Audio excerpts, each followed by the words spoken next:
I never thought I would find myself in this situation. Growing up, I was the epitome of a romantic, believing in the sanctity of marriage and the unbreakable bond between two people in love. But life has a way of shattering those beliefs in the most unexpected ways. My name is Alex, and this is the story of how my seemingly perfect life fell apart, and how I found solace in the most unlikely place: my work. It all started innocently enough. Emily and I had been married for 5 years, and everything seemed perfect. We lived in a charming house in a quiet neighborhood, had fulfilling careers, and were surrounded by a supportive circle of friends and family. On the surface, we were the perfect couple. But as the saying goes, you never really know what goes on behind closed doors. Looking back, there were subtle signs that something was amiss. Emily had become increasingly distant, spending more time at work and less time at home. She was always preoccupied, her mind seemingly elsewhere even when we were together. At first, I chalked it up to the pressures of her job. She was a corporate lawyer, and her workload was often overwhelming. But as the months went by, her behavior grew more erratic, and I couldn't shake the feeling that something was seriously wrong.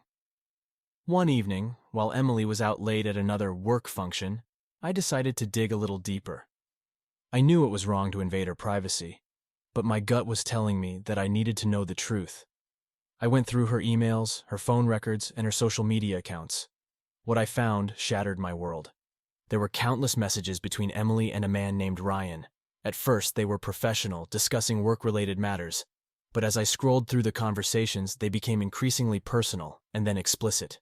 The realization hit me like a ton of bricks. My wife was having an affair.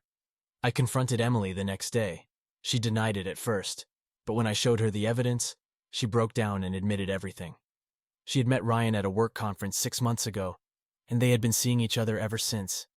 She insisted that it was just a fling, that it didn't mean anything, but the damage was done. The trust between us was shattered, and there was no going back. In the days that followed, I was consumed by anger and betrayal. I couldn't eat, couldn't sleep, couldn't focus on anything but the images of Emily and Ryan together. I felt like a part of me had been ripped away, leaving a gaping hole in its place. But amidst the pain, a darker side of me began to emerge. I wanted revenge, not just on Ryan, but on Emily as well. One night, fueled by a toxic mix of alcohol and rage, I decided to confront Ryan. I found out where he lived and drove to his apartment. My heart was pounding as I banged on his door, demanding that he face me.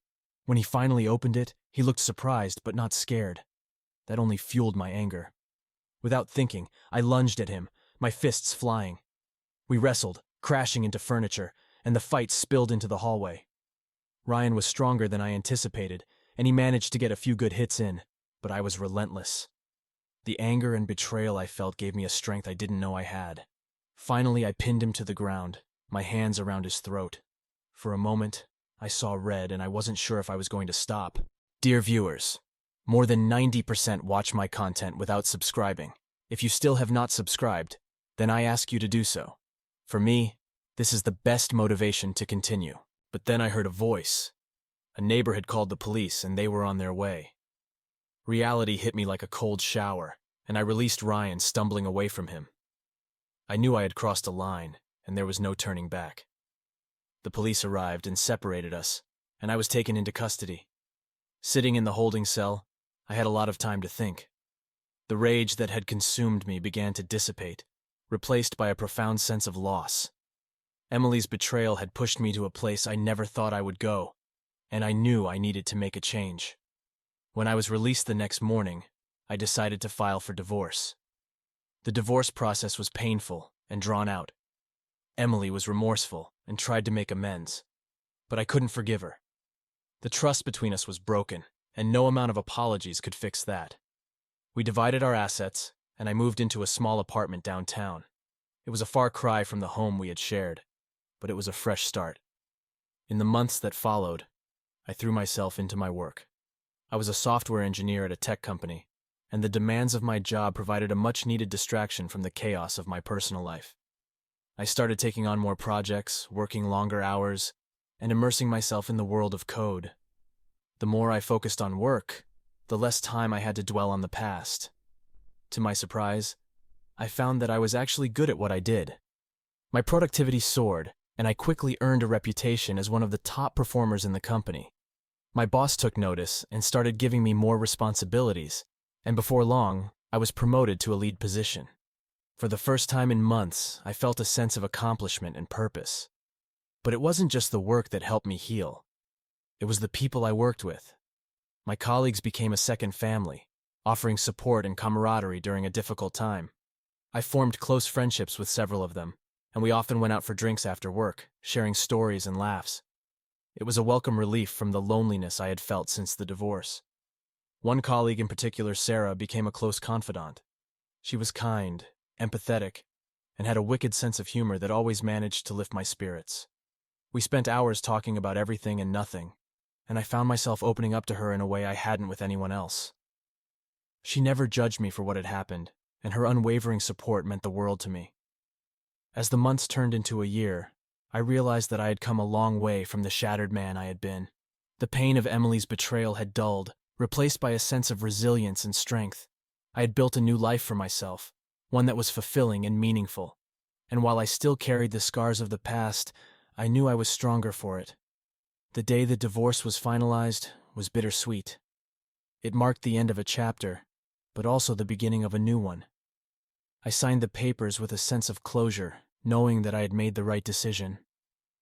Emily and I had gone our separate ways, and while I wished her no ill will, I knew our paths were meant to diverge. In the end, it was my work that saved me. It gave me a purpose, a sense of identity, and a community of people who cared about me. It was ironic, really. Emily's betrayal had been the catalyst for my downfall, but it had also led me to discover a strength I never knew I had. And for that, I was grateful.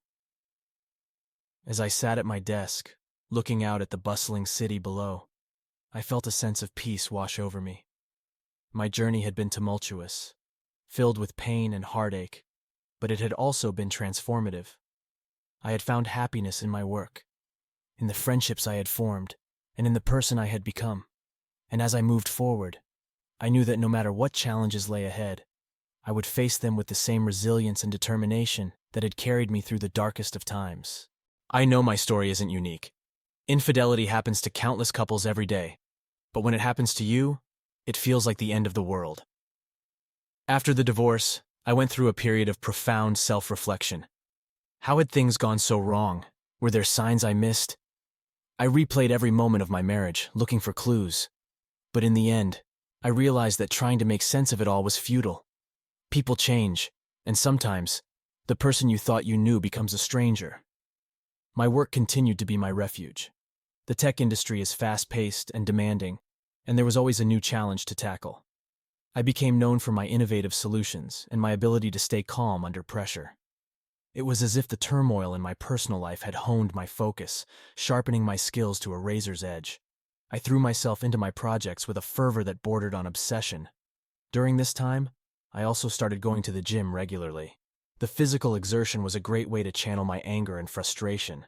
I found that pushing my body to its limits had a cathartic effect, and as I grew stronger physically, my mental resilience also increased. The regular endorphin rush helped lift my spirits, and I began to feel a sense of control over my life again. One day, about a year after the divorce, my company took on a major project for a high-profile client. The project was ambitious, with a tight deadline and numerous technical challenges. My boss put me in charge, and I assembled a team of our best engineers. Among them was Sarah, who had become one of my closest friends.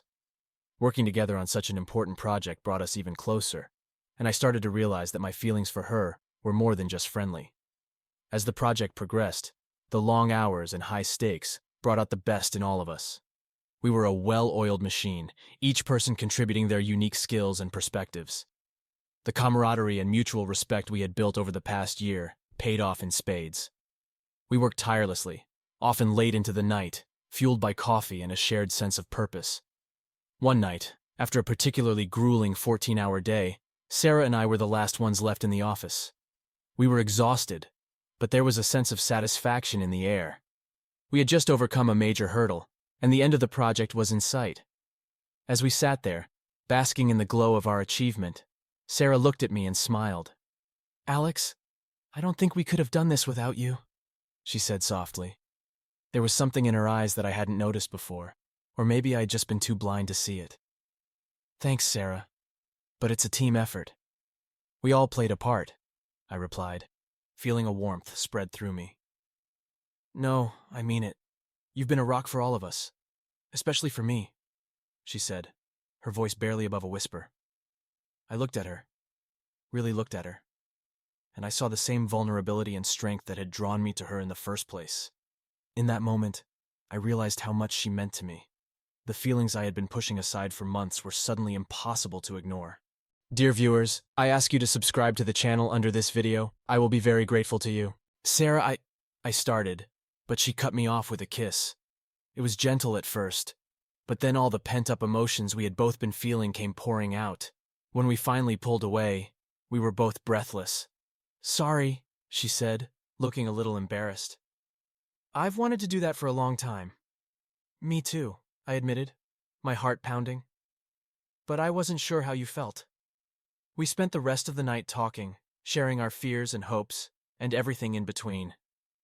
It was as if a dam had burst, and all the emotions we had been holding back came flooding out.